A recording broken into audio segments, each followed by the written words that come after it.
Good morning class. कैसे हैं आप बच्चों? 10th क्लास है तो आज हम आपको पढ़ाएंगे छंद, क्योंकि हम आपको पढ़ाते काव्य सौंदर्य के तत्व, जिसमें हमने आपको रस अलंकार पढ़ा दिया है। आज हम आपको पढ़ा देते हैं छंद। तो छंद किसे कहते हैं? शाब्दिक शब्द में काव्य के दोष को छुपाने वाले शब्द को छंद कहते हैं। तो काव्य के दोषों को छुपाने वाले शब्द को छंद कहते हैं।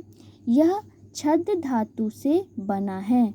छंद रचना को लय युक्त संगीतात्मकता और सुव्यवस्थित करता है। तो छंद रचना को लय युक्त संगीतात्मकता और सुव्यवस्थित करता है। तो जिस रचना में अक्षर की निश्चित मात्रा का ध्यान रखा जाता है उसे छंद कहते हैं। जिस रचना में अक्षर की निश्चित मात्रा का ध्यान रखा जाता है उसे छंद कहते हैं। जिस रचना में मात्राओं और वर्णों की सीमा का ध्यान रखा जाता है उसे छंद कहते हैं। ऐसी रचना जिसमें यति, गति, चरण, पद, मात्रा, गण आदि में नियमों का पालन किया जाता है उसे छंद कहते हैं। तो छंद किसे कहते हैं?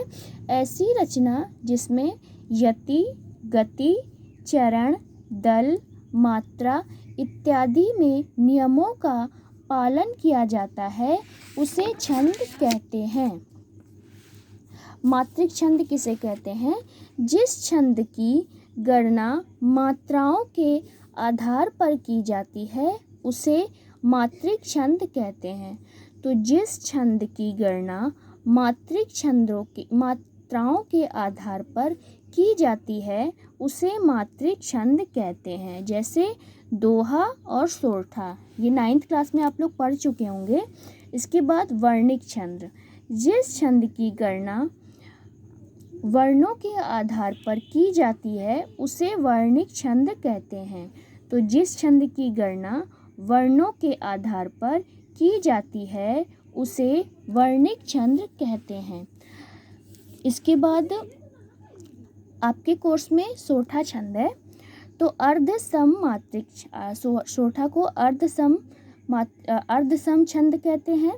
जिस छंद में सम और विषम आधे आधे चरण में हो तो उसे अर्धसम मात्रिक छंद कहते हैं। तो जिस छंद में सम और विषम आधे आधे चरण में हो उसे अर्धसम मात्रिक छंद कहते हैं, जिसमें वियोगिनी, दोहा और सोरठा आते हैं। तो यति किसे कहते हैं?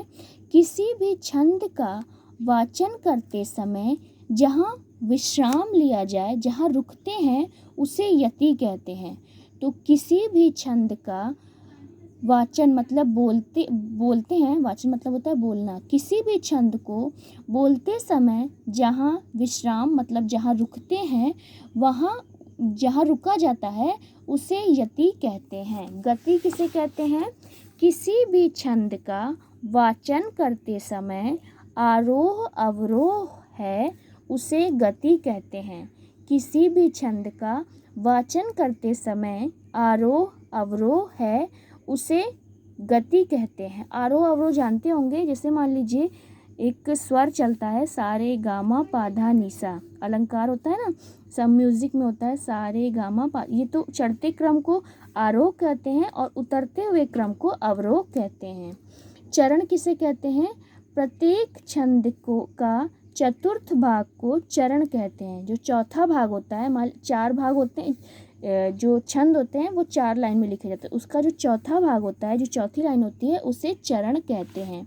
मात्रा किसे कहते हैं? किसी भी स्वर के उच्चारण में लगने वाले समय को मात्रा कहते हैं। किसी भी स्वर के उच्चारण में लगने वाले समय को मात्रा कहते हैं। तो मात्रा 2 तरह से लगती है, एक ह्रस्व होती है, एक दीर्घ होती है। ह्रस्व किसे बोलते हैं? जिसमें छोटे वर्ण चलते हैं, जैसे छोटा आ, छोटी ई, छोटा ऊ, री, तो इसे ह्रस्व स्वर बोलते हैं। और दीर्घ में कौन सी मात्रा लगती है जिसमें बड़ा आ चलता है, बड़ा, बड़ी ई, छोटा ऊ, ए ओ औ, इस तरीके से दीर्घ होता है। लघु की मात्रा इस तरह लगती है, जिसे आई का निशान होता है उसे, इसे एक गिना जाता है। इस वाली मात्रा को एक संख्या में गिना जाता है।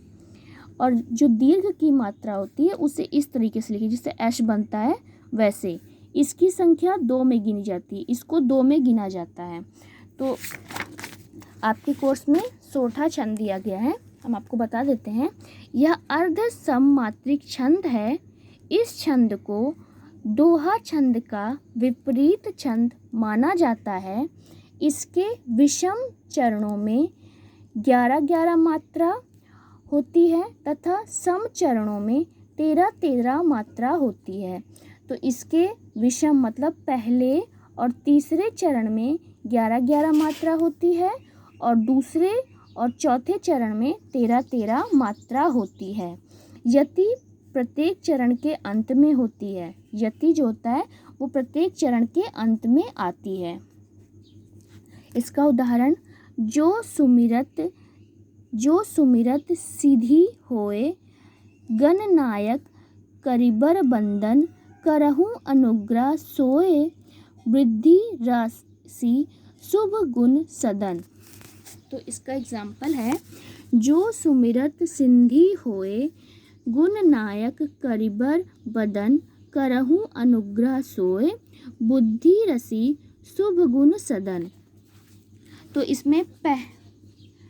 तो इसमें विषम मतलब पहले और तीसरे चरण में 13 मात्रा होती है। तो देखिए, जो में इसको हम गिन लेते हैं, तो ये वाली मात्रा तो 2 में गिनी जाती है। तो 1 2 3, क्योंकि ये छोटा है, 4 5 6 7 8 9 10 और 1 11। तो इसके पहले चरण में 11 मात्रा हो गई और दूसरे चरण में 13 मात्रा। तो इसमें कोई मात्रा नहीं है। 1 2 3 4 5 6 7 8 9 10 11 12 13। ठीक है। तो पहले और तीसरे चरण में 13-13 मात्रा और दूसरे और चौथे चरण में, पहले और तीसरे चरण में 11-11 मात्रा और दूसरे चौथे चरण में 13-13 मात्रा होती है। ठीक है। आप इसको अपने घर में ट्राई कर लीजिएगा और अगर नहीं आता है तो मुझे बताइएगा। ठीक है। तो बच्चों, आज के लिए बस इतना ही। आई थिंक आपको समझ में आ गया होगा। कल फिर मिलते हैं अपने एक नए वीडियो के साथ। तब तक के लिए घर में रहिए, सुरक्षित रहिए।